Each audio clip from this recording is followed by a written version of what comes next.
मालेगाव तालुक्याचे प्रवेशद्वार चाळीसगाव फाटा तसेच चाळीसगाव रोड आणि मुख्य इंदोर आग्रा हायवे यांना लागून असलेलाच सायने फाटा हा भीषण अपघाताचा स्पॉट तयार झाला असून दररोज अनेक अपघात होतात। स्थानिक गावकऱ्यांनी सायने फाटा येथे गतिरोधक टाकावे यासाठी वारंवार निवेदन देऊन देखील प्रशासनाने याबाबत कोणतीही दखल घेतली नाही।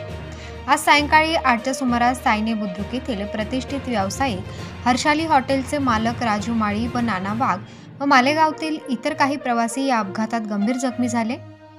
जखमींना उपचारांसाठी रुग्णालयात दाखल करण्यात आले, परंतु यावेळी स्थानिक नागरिक व काही सामाजिक कार्यकर्ते यांनी रास्ता रोको आंदोलन करून हजारोंच्या संख्येने रात्री 10:30 वाजेपर्यंत गतिरोधक टाकावे यासाठी ठिय्या आंदोलन केले। यावेळी मालेगाव तालुका ग्रामीण पोलीस स्टेशनचे वरिष्ठ पोलीस निरीक्षक रवींद्र मगर यांना आंदोलकांनी निवेदन दिले। त्या क्षणी सार्वजनिक बांधकाम मंत्री व नाशिक जिल्हा पालकमंत्री दादा भुसे यांनी तात्काळ आंदोलन ठिकाणी भेट देऊन सायने फाटा येथे गतिरोधक उद्या 10 वाजता टाकून देऊ असे आश्वासन दिले, तेव्हा कुठे स्थानिकांनी आंदोलन मागे घेतले। यावेळी उपस्थितांमध्ये सामाजिक कार्यकर्ते व माजी पंचायत समिती सदस्य अशोक शिंदे, माजी सरपंच प्रवीण मगरे, वंचित बहुजन आघाडीचे किरण मगरे, रवींद्र बच्छाव, DK शिंदे, बाळू अहिरे, बंटी शिंदे, पवार सावंत, भरत पगार आदी उपस्थित होते।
फाटा चाळीसगाव रोड स्पीड ब्रेक झाला पाहिजे। वारंवार तक्रार देऊन पण अधिकारी लक्ष देत नाही। मागच्या सांगण्याचा मोटरसायकलवाल्याला त्यावेळेस थोडं कमी लागले असल्यामुळे काही कोणी पण आज हॉटेलवाले हॉटेलवाले त्यांचं जवळ इथं सिरीज आहे, त्यांना नाशिक हलवलं आहे। तर मग किती वेळ साईन करायचं त्या हिशोबाने आम्ही रस्त्यावर उतरलो आहे। आम्हाला शब्द दिलाय मंत्री साहेबांनी, त्यामुळे उद्या स्पीड ब्रेक बनवतोय।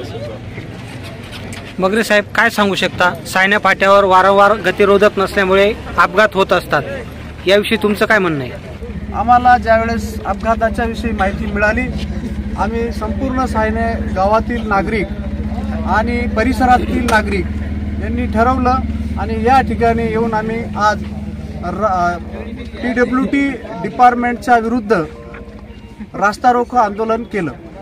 आणि आंदोलनाच्या वेळेस आम्ही PWT विभागाच्या इंजिनियर, तहसीलदार आणि PI यांच्यासोबत आंदोलनाच्या संदर्भातली माहिती दिली।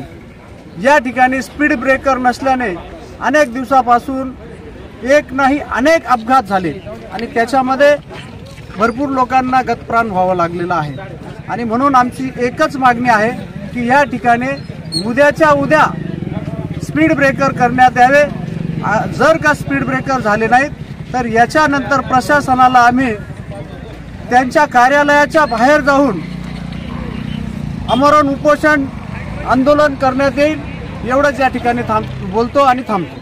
तुम्ही रास्ता रोको इथे केलेला होता, तर त्यावेळी पालकमंत्री दादाजी भुसे यांनी भेट दिली, त्यांनी काय सांगितलं? साहेबांनी आमच्या आंदोलनाची दखल घेऊन ताबडतोब या ठिकाणी त्यांनी आंदोलनस्थळी भेट दिली आणि त्यांनी देखील आम्हाला आश्वासन दिलेलं आहे की उद्याच्या उद्या आपण संबंधित विभागाच्या अधिकाऱ्यांना बोलवू, एक मीटिंग घेऊ आणि उद्या दुपारपर्यंत या पर्वाच्या दिवसापर्यंत या ठिकाणी स्पीड ब्रेकर करण्यात येतील असं आश्वासन दिलेलं आहे.